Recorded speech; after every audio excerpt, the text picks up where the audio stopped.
Assalamualaikum warahmatullahi wabarakatuh. Hai teman-teman, perkenalkan saya Hastiana, Prodi Manajemen Dakwah Fakultas Usuluddin Adab dan Dakwah di IAIN Kendari. Pada video kali ini saya akan menjelaskan tentang manajemen. Adapun materi yang akan dibahas yaitu yang pertama pengertian manajemen, dan yang kedua tingkat-tingkat manajemen, yang ketiga fungsi-fungsi manajemen, dan yang keempat itu 6 elemen organisasi. Langsung saja teman-teman ke poin pertama, yaitu pengertian manajemen. Manajemen adalah proses pengorganisasian, pengaturan, pengelolaan sumber daya manusia sampai dengan pengendalian agar bisa mencapai tujuan dari suatu kegiatan. Manajemen sangat diperlukan untuk kebutuhan pribadi maupun bisnis. Manajemen bisa membuat bisnis menjadi lebih berkembang karena dijalankan secara struktural dan prosedural. Menurut Robbins dan Coulter dalam Christina and Widianingrum Zolk, manajemen adalah proses mengkoordinasi dan mengintegrasikan kegiatan-kegiatan kerja agar diselesaikan secara efektif dan efisien. Kita lanjut ke materi yang kedua teman-teman, yaitu tingkat-tingkat manajemen. Di sini ya teman-teman, tingkat-tingkat manajemen itu ada 3. Yang pertama top manajemen, dan yang kedua middle manajemen, dan yang ketiga itu first line manajemen.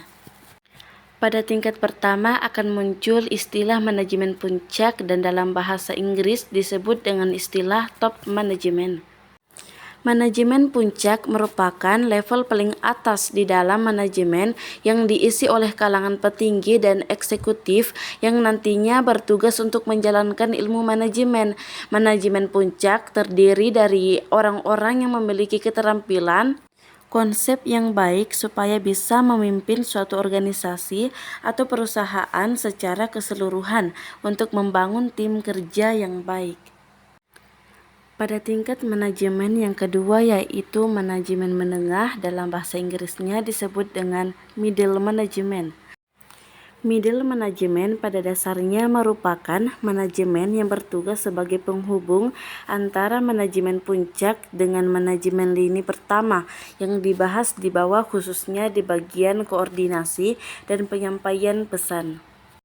Siapa saja yang menjalankan profesi di bagian manajemen menengah bertanggung jawab untuk membawahi dan juga mengerahkan kegiatan-kegiatan manajer lain dan juga para karyawan yang menjalankan kegiatan operasional perusahaan, sehingga tugas dan tanggung jawab dari manajemen menengah mencakup banyak hal dan menyentuh semua bagian dalam tubuh perusahaan. Tingkat manajemen yang ketiga yaitu manajemen lini pertama atau yang biasa disebut dengan first line management. Pihak-pihak yang berada di dalam manajemen lini pertama perlu memiliki keterampilan teknis dalam memimpin dan mengawasi tenaga operasional. Tingkat manajemen yang paling rendah adalah semua orang atau pihak yang berada di dalam tingkat ini akan menjalin kontak atau hubungan langsung dengan tenaga operasional, sehingga pihak ini pula yang bisa mengetahui langsung kendala yang dihadapi para tenaga operasional saat kesulitan untuk mencapai target. Adapun materi yang ketiga yaitu fungsi-fungsi manajemen atau yang biasa disebut dengan PUAC. Adapun yang pertama itu teman-teman bisa kita lihat di sini ada perencanaan atau planning, yang kedua itu pengorganisasian atau organizing, yang ketiga itu pelaksanaan atau accounting, dan yang keempat itu pengendalian atau controlling. Baik, yang pertama itu kita akan membahas tentang perencanaan atau yang biasa disebut dengan planning. Kegiatan perencanaan melingkupi penetapan tujuan dan penentuan langkah bagaimana untuk mencapai tujuan tersebut. Planning telah dipertimbangkan sebagai fungsi utama dari kegiatan manajemen, di mana berfokus pada apa yang ingin dicapai dan bagaimana cara melakukannya. Dan yang kedua itu organizing atau pengorganisasian. Organizing adalah proses penyusunan atau penentuan sumber daya organisasi untuk mencapai tujuan perusahaan. Sumber daya organisasinya meliputi sumber daya manusia atau karyawan dan atau tenaga ahli. sumber daya fisik, mesin, tanah, gedung, sumber daya operasional, kebijakan, sistem informasi, merek atau brand. Poin ketiga yaitu actuating atau pelaksanaan. Pelaksanaan merupakan proses penerapan atau implementasi dari semua rencana, konsep, ide, serta gagasan yang telah dibuat sebelumnya untuk meraih tujuan bersama. Fungsi pelaksanaan biasanya dilakukan dengan membimbing serta memberi motivasi kepada sumber daya manusia serta peningkatan kemampuan bekerja karyawan. Poin keempat itu controlling atau pengendalian. Pengendalian adalah bentuk kontrol atau evaluasi terhadap kinerja organisasi. Hal ini dilakukan untuk memastikan apa yang telah direncanakan disusun dengan apa yang telah direncanakan sebelumnya. Adapun materi yang terakhir teman-teman, itu ada 6 elemen organisasi. Yang pertama itu spesialisasi. Spesialisasi adalah proses yang menugaskan setiap profesional untuk tugas tertentu, karena manajemen perusahaan memahami dengan jelas apa yang mereka harapkan dari karyawannya. Setiap karyawan dapat berfokus pada tugasnya, memperoleh keterampilan dan pengalaman khusus yang dapat membantu mereka untuk berkembang. Poin yang kedua yaitu departementalisasi dan kompartemen. Departementalisasi dan kompartemen adalah tim profesional dalam perusahaan yang lebih besar.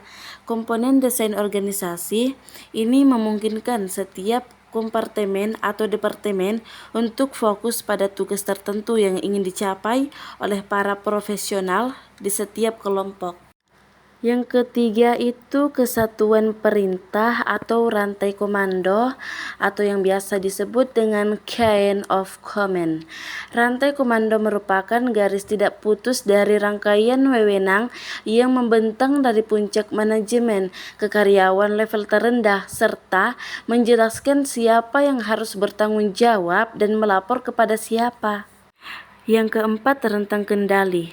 Rentang kendali adalah jumlah pegawai atau bawahan yang dapat dikendalikan secara efektif oleh seorang manajer atau supervisor pada satu waktu. Poin yang kelima yaitu sentralisasi atau desentralisasi. Sentralisasi berarti kewenangan dan pengelolaan pemerintahan hanya terpusat di satu pihak, biasanya pemerintah pusat. Sedangkan desentralisasi kewenangannya dibagi ke beberapa pihak, biasanya lembaga atau pemerintahan daerah. Dan poin yang keenam itu formalisasi. Formalisasi dalam suatu organisasi adalah sejauh mana aturan dan prosedur tetap menentukan bagaimana karyawan harus berperilaku. Itulah tadi materi yang sempat saya bawakan terkait dengan manajemen. Semoga bermanfaat bagi kita semua. Lebih dan kurangnya mohon dimaafkan ya teman-teman. Wassalamualaikum warahmatullahi wabarakatuh.